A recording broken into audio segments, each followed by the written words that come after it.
probability function we are assuming to be countably additive, but countably additive axiom implies that if we have a disjoint sequence, then the probability of union is equal to the sum of the probabilities. What if we do not have disjoint sequence? For example, if I have two sets, say A and B, then we have probability of A union B is equal to probability A plus probability B minus probability of A intersection B. So, that means, if I remove probability of A intersection B from there, then we get probability of A union B less than or equal to probability A plus probability of B.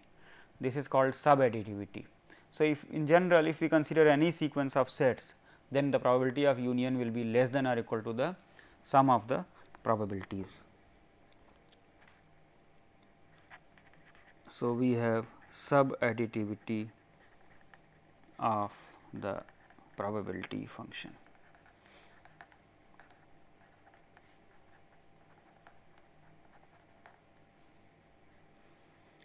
We can state it in the form of a theorem. For A1, A2, An belonging to B, probability of union I is equal to 1 to n is less than or equal to sigma probability of I is equal to 1 to n. So, one can prove this by induction, because for n is equal to 1 the result is true, and if we look at for n is equal to 2, it is already shown to be true. So, for n is equal to 1, the inequality is trivially true. For n is equal to 2, which we will require for extension from k to k plus 1 case. So, for n is equal to 2, the inequality follows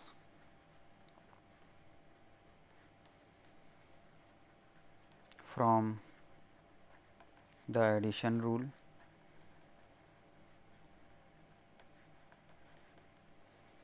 So, assume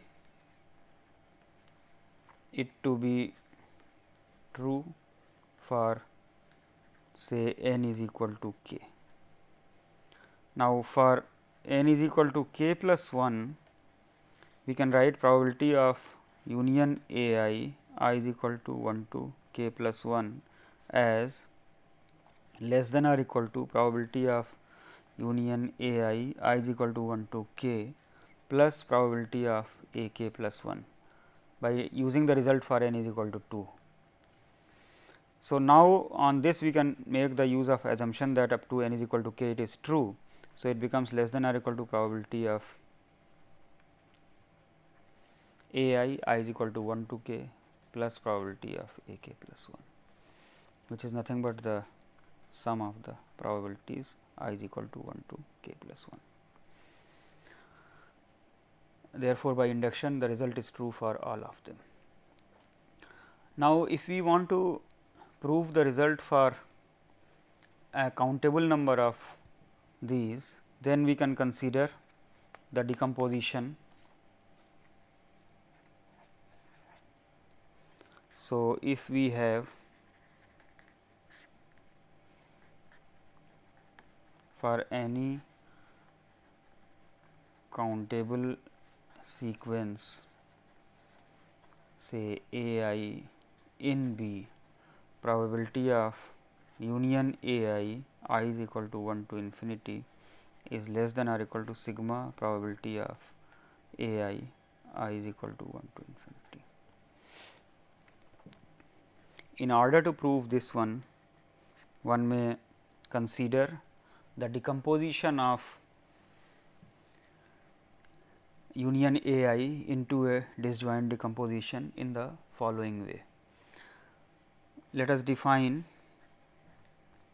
say B 1 is equal to A 1, B 2 is equal to A 2 minus A 1, B 3 is equal to A 3 minus A 1 union A 2,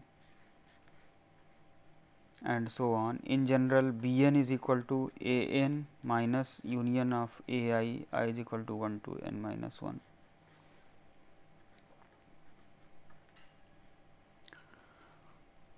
if we consider a Venn diagram,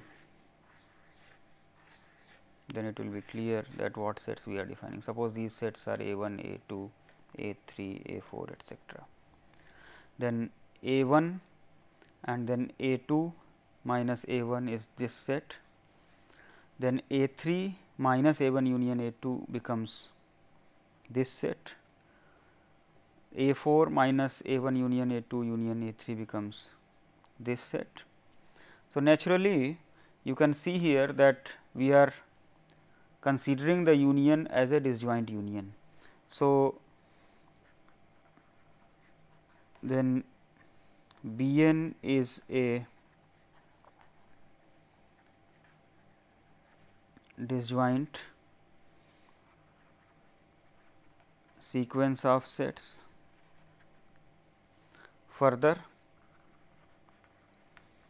union of A I is equal to 1 to infinity is equal to union of B I is equal to 1 to infinity. To prove this, let us observe that union of B I is already a subset of union B I, because each of the B I's is a subset of the corresponding A I's. Now, any point of A I, let us consider say x belonging to union of A I. Let j be the smallest index, so that x belongs to A j. Then x will belong to B j. Consequently, x will belong to union of B i's.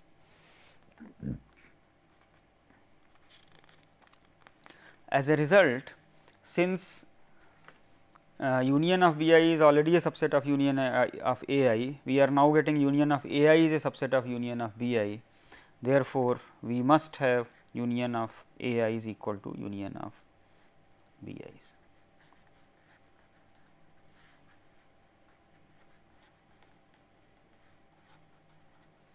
So, now if we consider probability of union of A I is equal to 1 to infinity, it is probability of union of B I is equal to 1 to infinity, which is less than or equal to, which is actually equal to sum of the probability of B i's, because B i's are now disjoint and we can use the axiom of countable additivity. Now, each B I is a subset of A I. Therefore, probability of each B I is less than or equal to probability of A I. Therefore, this becomes less than or equal to sigma probability of A I is equal to 1. This proves the countable additivity of the probability function. We also have something called Bonferroni inequalities, which basically give that the probability of the unions are bounded between two bounds.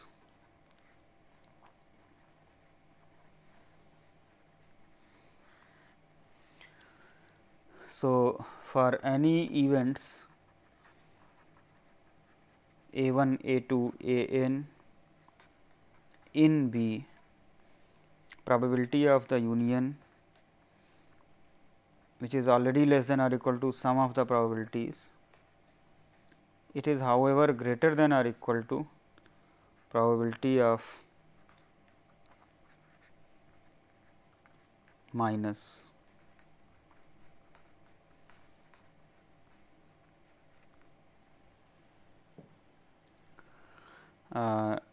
let me not prove it here, the proof will be by induction. We can see the right hand side has already been proved. To prove the left hand side, if we take n is equal to 1, then it is trivially true. For n is equal to 2, there is equality by the addition rule. So, assuming for n is equal to k, if we write for n is equal to k plus 1, then we can split it into two terms, that is union of A I is equal to 1 to k union A k plus 1. On that we apply the addition rule and then apply the assumption for k, that will prove the general Bonferroni inequality. In a similar way, we have what is known as Boole's inequality.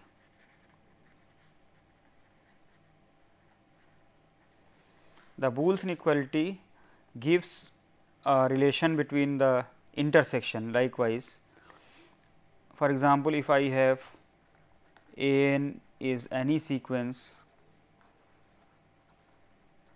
of sets in B, then probability of intersection A I is equal to 1 to infinity is greater than or equal to 1 minus sigma probability of A I complement I is equal to 1 to infinity.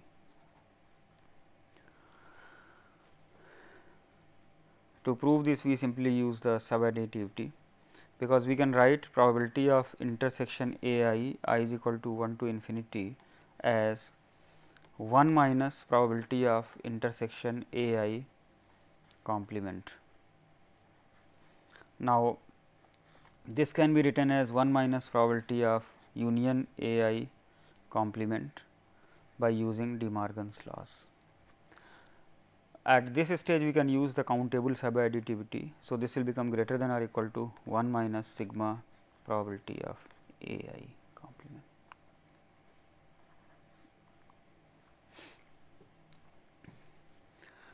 Let me give some examples of applications of basic rules of probability.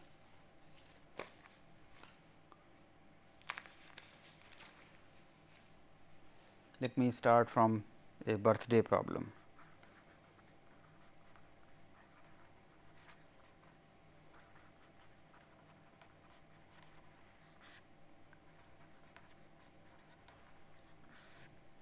Suppose there are n persons in a party, assuming that the number of persons is less than or equal to 365,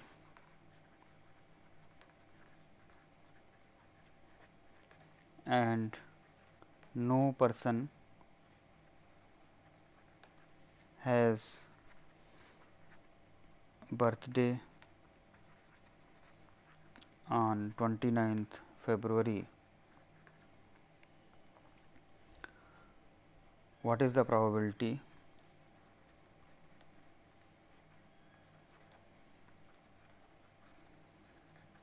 that at least 2 persons share the same birthday? Now, in order to analyze this problem, let us consider the set theoretic description. Let us consider A to be the event that at least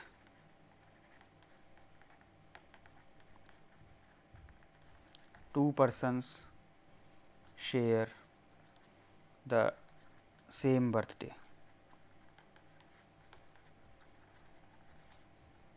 Then, if you look at this event, it is slightly complicated event in the sense that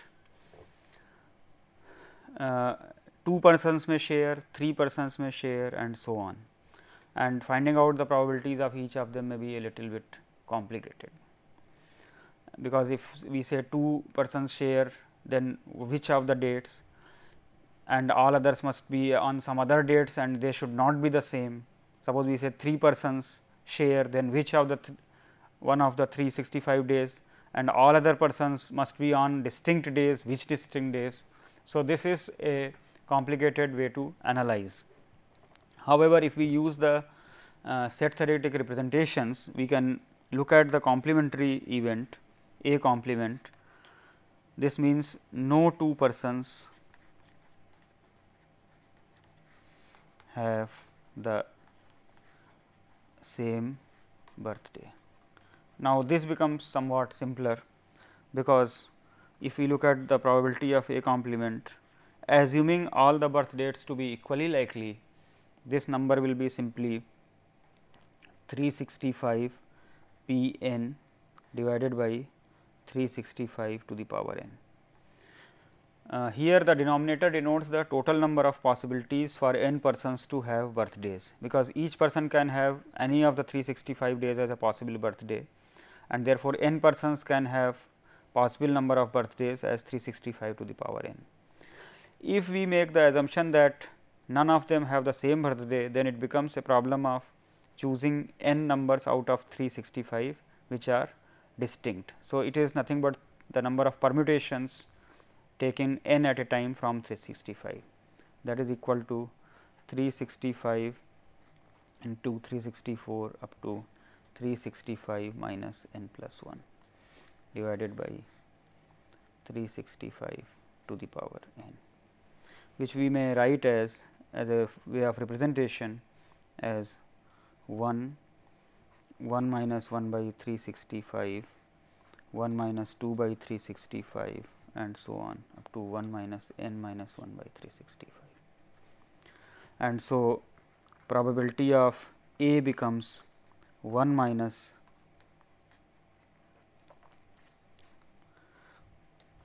the product given by these terms. An interesting thing would be to look at that how many people are required, so that at least 2 will share a birthday. If we think from a layman point of view, then we may think that the number, since the number of possible birthdays is 365 to the power n. So, n should be somewhat large in order that this probability is significant. So, let us look at the table of probabilities. Let us consider say n probability of A complement and probability of A. So, a simple calculation table can be prepared. If I have n is equal to 10, then the probability of A complement is 0.871 and consequently probability of A becomes 0.129. If we take n is equal to 20, probability of A complement is 0.589 and probability of A becomes 0.411. If we take n to be 23, then probability of A complement is 0.493 and probability of A becomes 0.507. That means, with as less as only 23 persons, the probability that at least 2 share a common birthday is more than 50%. So, it is from a layman's thinking, this is counterintuitive.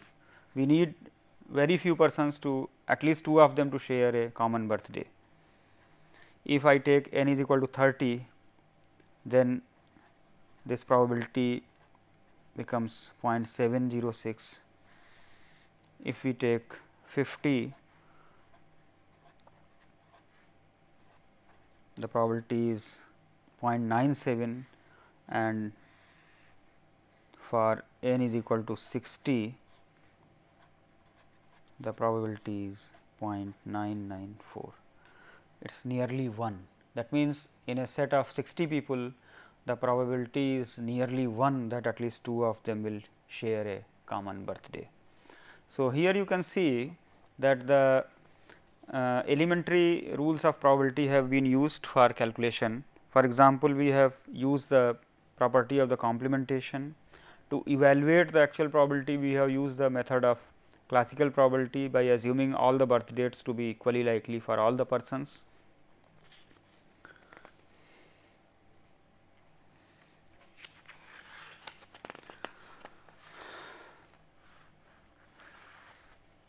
Let us look at some other applications of the basic rules of the probability.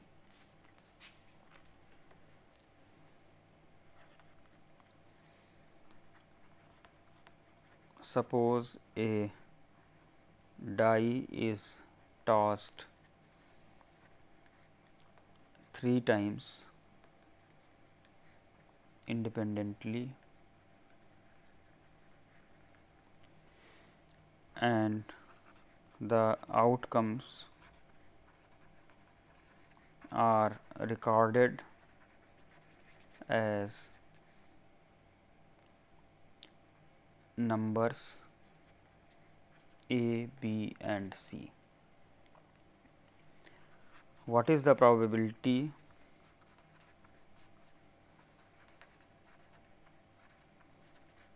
that the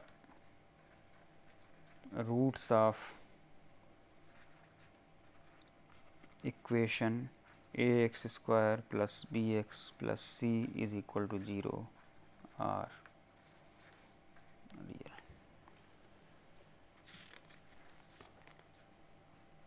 Now, if we want to calculate this probability, here the outcomes a, b and c are random.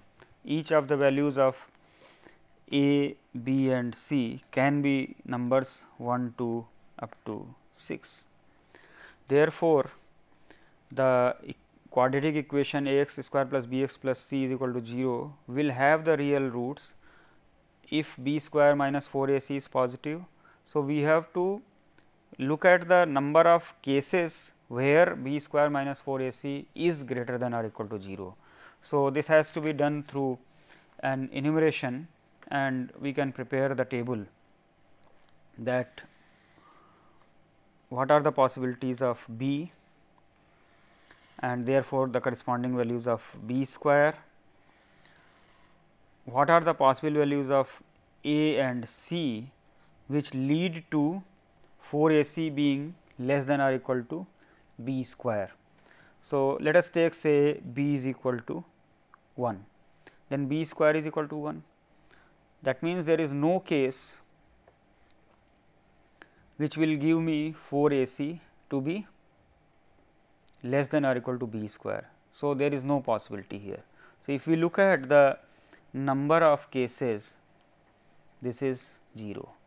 If we take b is equal to 2, then b square is equal to 4, and if I consider a and c to be 1 1, then 4 a c will become 4. So, there is one case which will give me b square greater than or equal to 4 a c.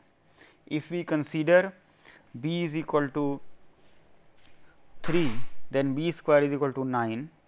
Now, 1 1, 1 2 and 2 1, there are 3 cases which will give me b square greater than or equal to 4 a c. If we have b is equal to 4, then b square is equal to 16. We will have the cases 1 1, 1 2, 2 1, 2 2, which will correspond to 4. So, 1 4, 4 1, 1 3, 3 1,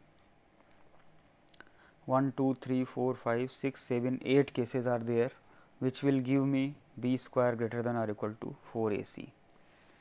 If we have b is equal to 5, then b square is equal to 25, then all the above cases, that is 8 cases, plus we will also have 1 5, 5 1 and possibly 1 4 4 1. So, we will also have 1 6, 6 1, 2 3, 3 2, basically 1 2 3 4 5 6 more cases. So, 14 cases are there. If I have b is equal to 6, then b square becomes 36, and all the 14 cases, plus we will also have 2 4, 4 2, then 2 5 is not possible, 3 3, I think 3 3 must have come here itself, because no, it will not come here, 3 3 will come here, because this will give me 9. So, there are 17 cases. So, if you look at the total number of cases, it is 39, 42, 43 cases are there. Total number of cases is 43, and the total number of possibilities if I define A to be the event that the roots are real, then the probability of that will be given by the favorable number of cases divided by the total number of cases, which is 6 cube here, because 3 dice each of them have 6 possibilities. So, the total number of possibilities are 6 cube, that is 43 by 216. Likewise, in this problem we may also find out the probability of the quadratic equation to have complex roots or the real roots, but equal, etc. We may consider all types of possibilities. So, I will end today's lecture by this. Thank you.